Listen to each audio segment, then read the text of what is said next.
Well, folks, Trump attorney Cleta Mitchell gets busted saying the quiet part out loud. In a secret recording of a Republican strategy meeting, she really spills the tea. She is talking about combating Gen Z. They are terrified, folks, of Gen Z. Absolutely terrified. I want you to, it's a little bit of a long audio recording, but it is worth listening to. We'll break it down on the other side. Here it is. I think that we can fix a few things in North Carolina because I think we now have a legislature controlled by the Republicans.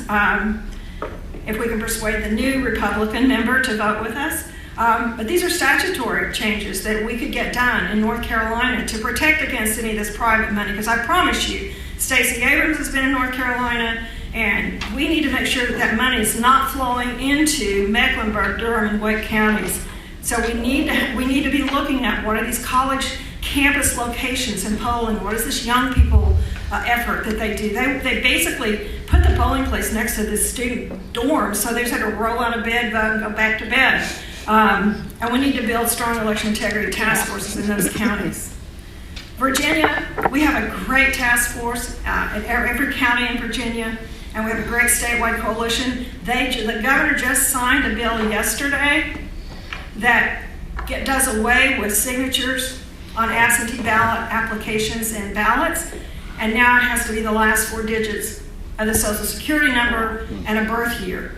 And we need to make sure that there's transparency and people are watching and verifying. That makes Virginia back in play, frankly, to be able to have some authentication.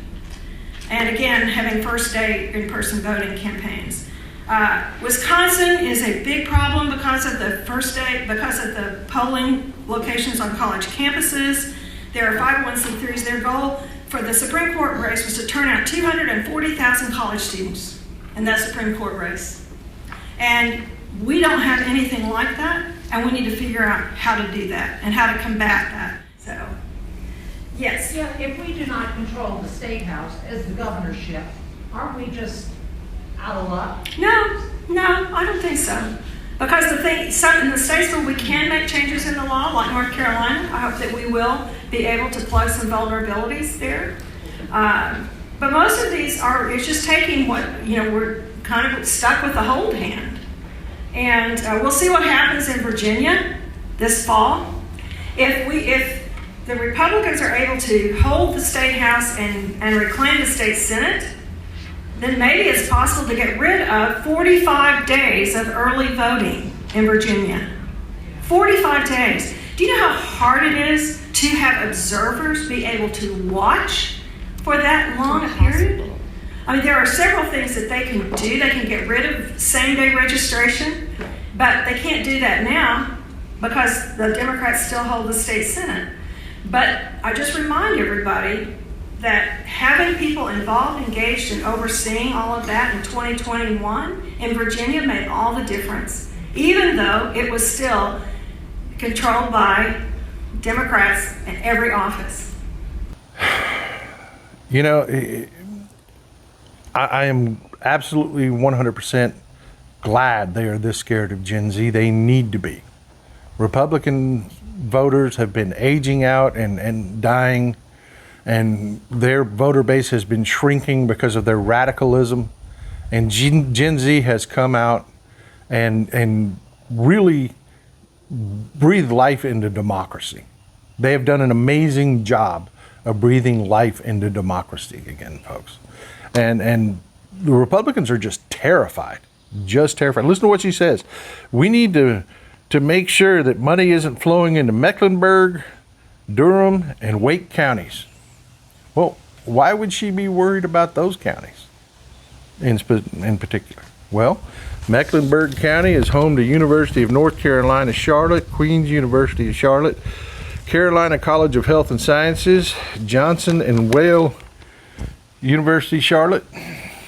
Durham County is home to North Carolina Central University, Duke University, Durham Technical College, University of North Carolina, Chapel Hill, And Wake County is home to North Carolina State University, St. Augustine University, University of William Peace, William Peace University. We're talking about tens of thousands of students, folks. Tens of thousands of students. Gen Z is rocking in these 3 counties, and they are having a fit about it in this meeting in North Carolina. They're talking about Stacy Abrams and how they need to counter her getting out there and working in these counties to get people registered and get people voting. She goes on to say, they basically want to put polling places right next to the dorms so that students can roll out of bed, go vote, and then go right back to bed. Well, hell yeah, we do. Hell yeah, we do. That's democracy. It should be easy as possible for people to vote. But you can tell by her own words, they don't care about that. They don't care about democracy. All they want to do is suppress Democratic votes. And she goes on to brag about that fact, folks. She's talking about Virginia and you know how they built strong. She calls them election integrity task forces. They're voter intimidation task forces is what they are. And she brags about the election results in Virginia where we didn't do so well. We didn't, because there was a lot of voter intimidation. And it's not just, you know, I want you to think, you know, oath keepers sitting out outside polling places with AR-15, sitting out ballot boxes. You remember the footage of all that. This is what they're talking about. That's what they call, you know, election integrity. It's voter intimidation. And they very much openly say, hey, that's what got us Virginia. And we need to do it in North Carolina. You know, she flat out says is we need to build strong election integrity task forces in those counties. You know, talking about Durham County, Wake County.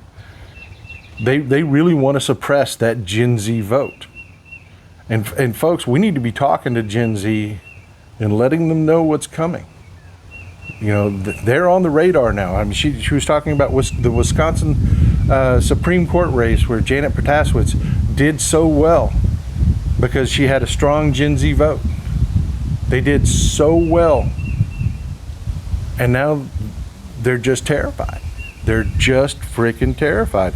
They want to, you know, they want to get out there and make it as hard as possible for everybody to vote. And they really screwed up. They really screwed up. In Virginia, they passed a law. They thought this was going to help them because they're so arrogant. They cannot believe that they would just lose. And she talks about this in the recording. That in Virginia, they've passed a law that, you know, it's no longer signatures on the absentee voting applications. It's the last 4 of your social and your age, which is fantastic for us. It makes it just that much easier. But they thought in their minds that we have to be cheating. They can't possibly be losing fair and square. So they wanted this documentation, which works great for us because it's so much easier now. But that's not the end of it, folks. She goes on to talk about how this November 7th, 2023, not 2024, they have state elections and they want to try to flip the Virginia Senate. They flipped the Virginia House last election. We need to take that back this election, and we're working on that. They are trying to flip the Senate. Why? Well, she says it out loud. If they can get a hold of the Senate, they can eliminate 45 days of early voting. Why would you want to do that? Why would you want to make it harder to vote? Well, she comes out and tells you, folks. She comes out and tells you.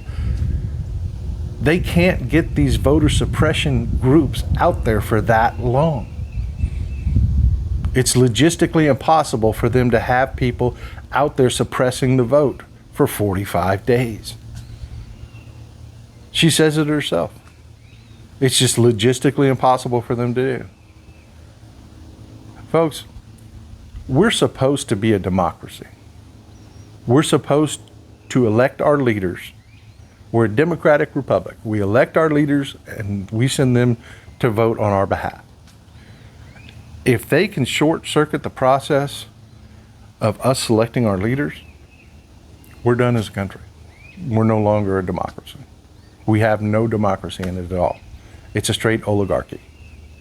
And that's what they want, folks. You notice that in none of this conversation did she once talk about appealing to Gen Z. Not at all. Because they can't. They can't. They have nothing to offer. They exist only to serve their wealthy oligarch patrons, and that's it. Anything good for the people, which is what Gen Z wants, you know, they see this unfair playing field that they're facing, and they want that fixed. That's what we Democrats are going to do for them. We're going to make this a fair playing field. Republicans can't do that because that's betraying the people that write their checks, the folks that the field is slanted for. So you notice, folks, none of this that she says is about democracy or doing the work of democracy, of appealing to voters. No, it's all about voter suppression. Remember that, folks. Prepare Gen Z for what's coming their way. Help them defeat these voter suppression efforts. That's how we win going forward. We know they're going to cheat. We know they're going to try to suppress democracy. Put your shoulder into it. Put your nose to the grindstone. Do what it takes to save your democracy.